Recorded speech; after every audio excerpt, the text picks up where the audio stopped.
The Stage Door Show, celebrating the independent artist. With your host, Dave Hondel.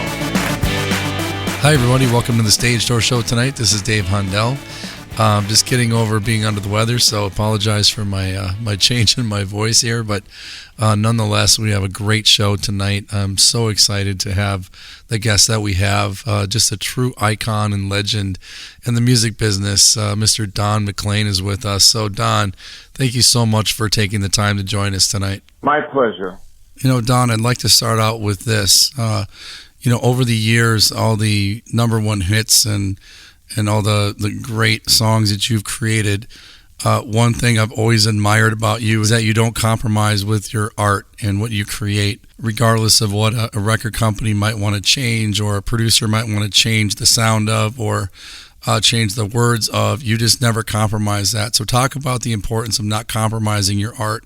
Okay, well, one of the things that I tried to do, even from the very beginning, was if I signed a record contract, and I was very lucky to get a record contract, but even though I was lucky to get it, and I've been turned down by a lot of people, if there was any kind of language in there that said that they could tell me what to sing or have input on what I was going to write or sing or what was going to be on that album, I would have that struck out of the contract. I wouldn't sign it otherwise. I said, there's only one way I'm going to do this. This is going to be my way. And so that's how it has always been. And because I had it in the agreement, from the get-go. Because usually the songs that they would suggest were just not songs that I really wanted to sing. They were songs that they thought I should sing or I would sound good singing, but I didn't like their ideas, and I knew that already. So yeah, we're so glad you left it the way it was. Just amazing work over the decades. American Pie being one of those songs that's just multi-generational. It's just as relevant today as it was back in the 70s. And, talk about that multi-generational aspect to your music where the words can be as powerful today as they were back when you created the music. Well, I would like to say one thing about that other question, though. It's very, very painful to jeopardize a recording contract when you've worked so hard to get one because you want to hold on to your integrity and the excellence of what you're going to do. It really is hard because, you don't want to blow the deal. And I did that a lot, and it was devastating. But so I just want to say that it puts you right on the fence there, and it was very, very hard to do. But you really do want someone who comes along and loves what you do and lets you do what you do. If you're not with that person, then you're not with the right person. It's like a marriage, really. If you're giving in to everything, then it's not good for you. So as far as the songs lasting, well, I had no idea that they would last. I had no idea that, because I was sort of, everybody wanted to sound like Bob Dylan.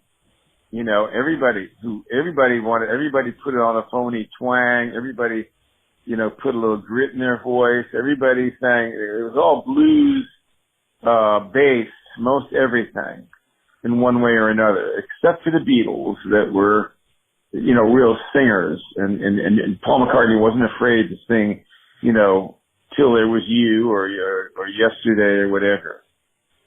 But most everybody else was trying to have that thing, that Dylan did.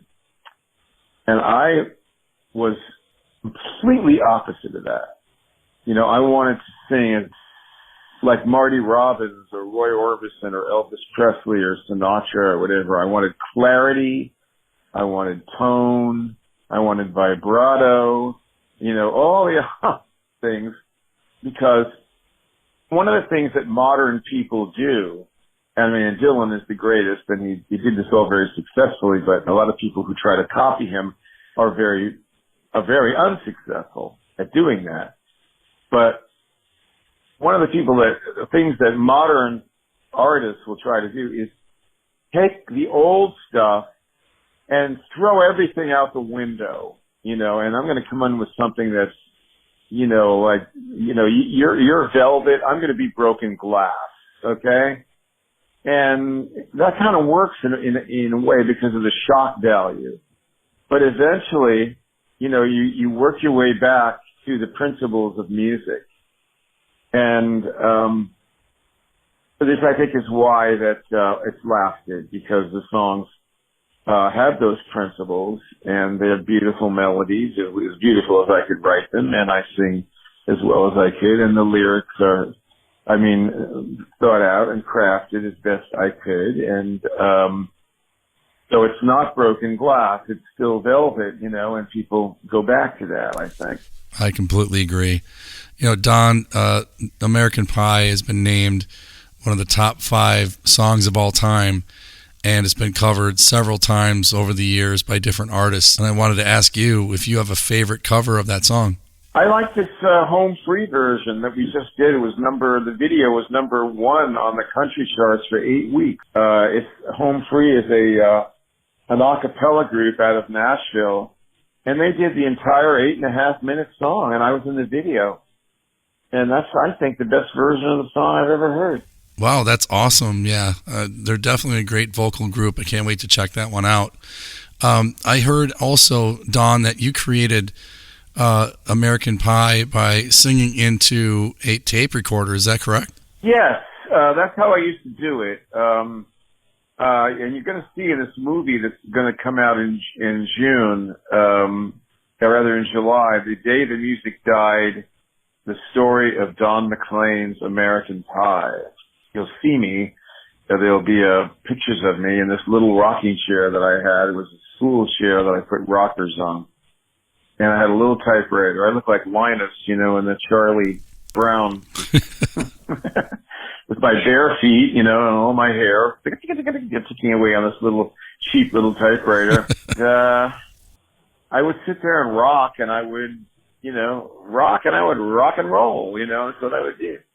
And so I put the tape recorder over on a little bed that was near there, and I would sing and play into it. And then so in the case of American Pie, I just, a long, long time ago, started doing that, and just sang, I can still remember how that music used to make me smile. Did it. And then, right through till the day the music died. I said, whoa. I said, that is, I like that, but what the heck is it, And so I was sitting on that for a long time thinking about what am I going to do with that? Because I could have started again. Like the day the music died, I could have started again. I could have done a whole other verse slow like that. You see, where does it go?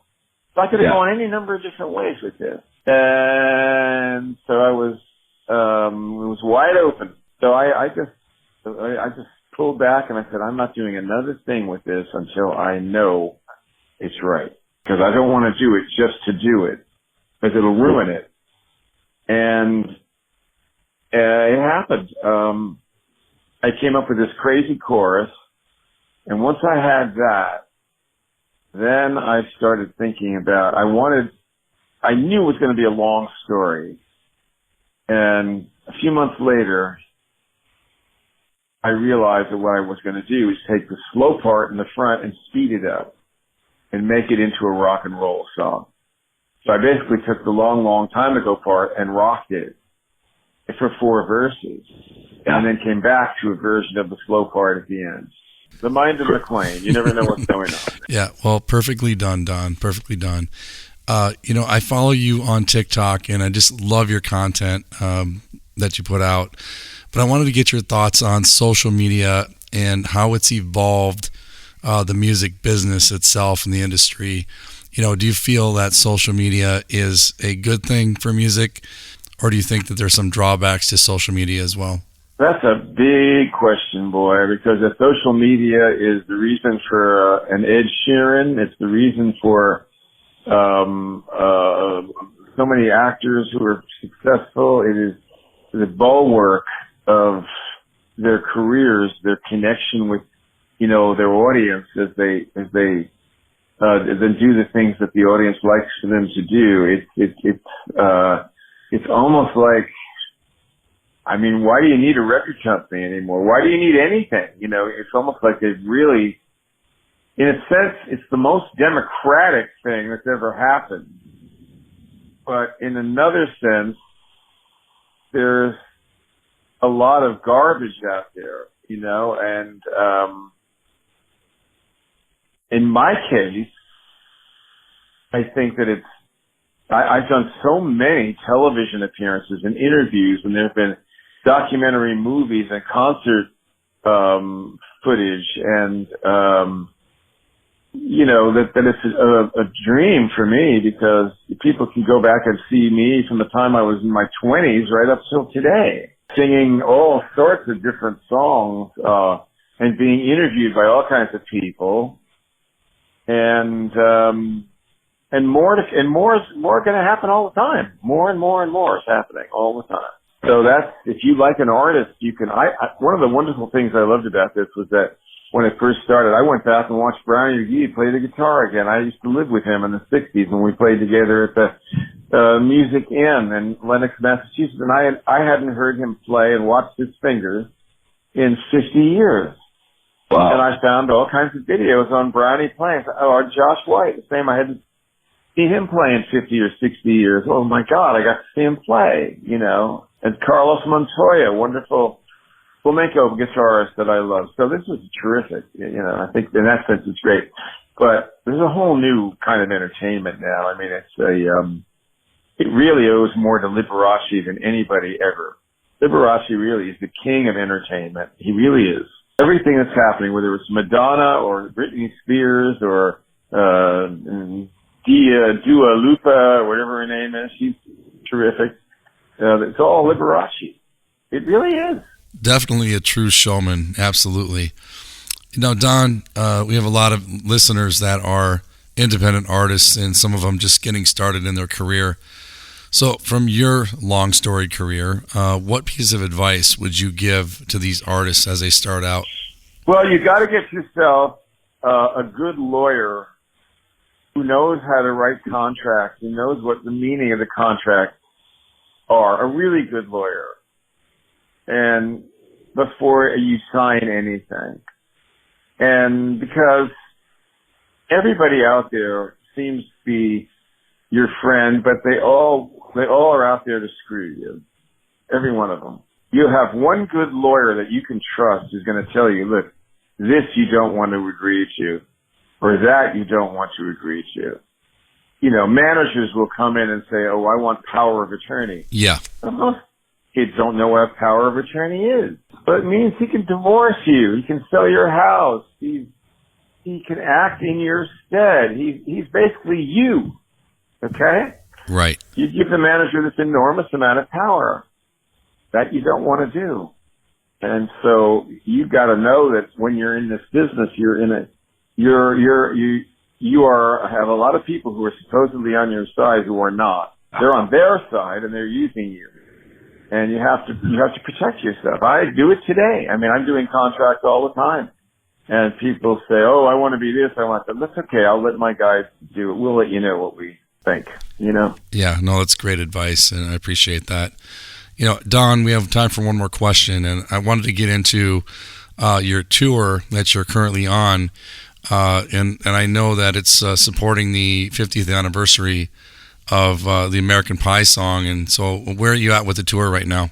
Well, the tour is extensive. It's going to be 2 years, and I'll probably tour continuously, but this 2 years will be focused on this 50th anniversary, and the next we're going to be talking about Vincent, which was #1 all over the world the year after American Pie from that album.